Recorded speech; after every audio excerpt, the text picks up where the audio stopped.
Welcome back. So, here we are, part 3 of our journey through the Comfort Book by Matt Haig.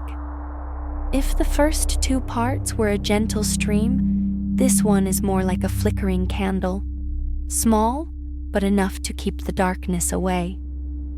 That's a beautiful way to put it. You know, Haig reminds us that just because we can't see something doesn't mean it isn't there. Light, hope, it's all still there, even when it feels out of reach. Sometimes we just need a little spark. Right. And he talks about this idea in A Bag of Moments, how we should collect happy moments like tiny treasures. I love that. It's like keeping a jar of fireflies for those nights when everything feels too dim. That's such a poetic image, but don't you think it's kind of sad too? I mean, the idea that we have to hold on to moments because happiness feels so fleeting? I get what you mean, but maybe that's exactly why it matters. If we don't take the time to notice the good, it slips through our fingers. Like in your most treasured possession, where Haig says worrying about the future is like burning your most precious thing just because you might lose something else one day. That one hit me hard. I think we all do that, don't we? We sabotage the present because we're afraid of what comes next. It's like when you're so focused on capturing the perfect photo of a sunset that you forget to actually watch the sky change. Exactly. And then there's Wolf. This idea that sometimes, instead of bottling up our emotions, we need to let them out. Cry, shout, swear, howl even. Howling sounds kind of dramatic, but I get the point. We're taught to keep things in, to smile through the pain. But Haig is saying, it's okay to feel everything. Actually, it's necessary. Which leads right into Burn. That story is wild.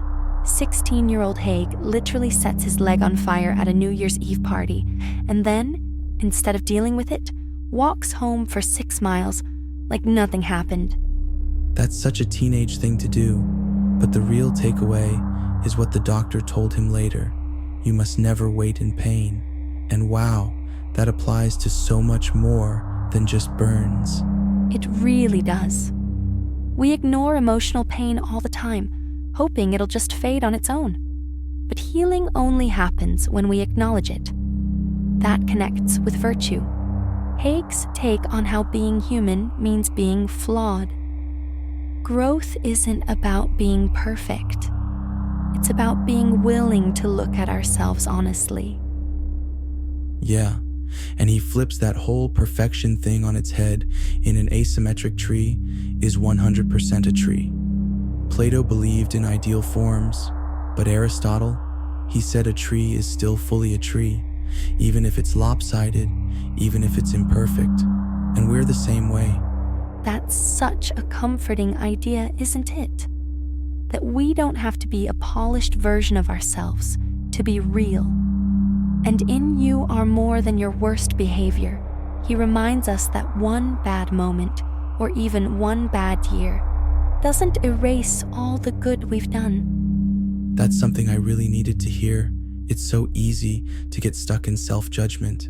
But then, in Warm, he offers this simple but powerful advice. Don't worry about being cool. Head for warmth. I love that. When I was younger, I spent so much energy trying to be the right kind of person instead of just being around the people who made me feel safe. I wish I'd learned this sooner. Same. And then he shifts into Dream, making us reflect on how crazy it is that any of us are even here. After thousands of generations, somehow we exist right now. That's kind of mind-blowing. It really is. And that's why he keeps repeating this phrase. Nothing is stronger than a small hope that doesn't give up. It's not about massive, world-changing hope. It's about the tiny ember that refuses to go out.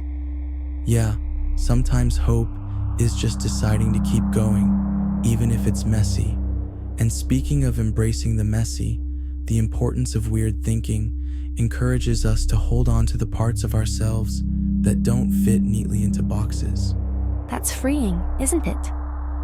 We're taught to find our lane and stay in it.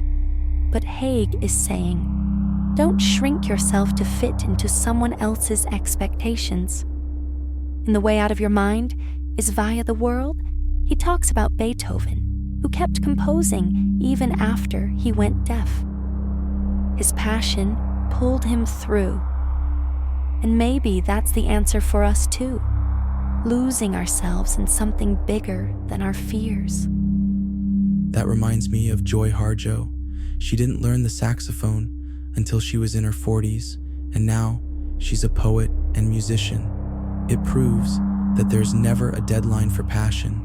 We're never too late for anything. And yet, we convince ourselves we are, which brings us to protection, where Haig talks about how he used to force himself into situations he hated just to please others, until he realized it's better to let people down than to blow yourself up.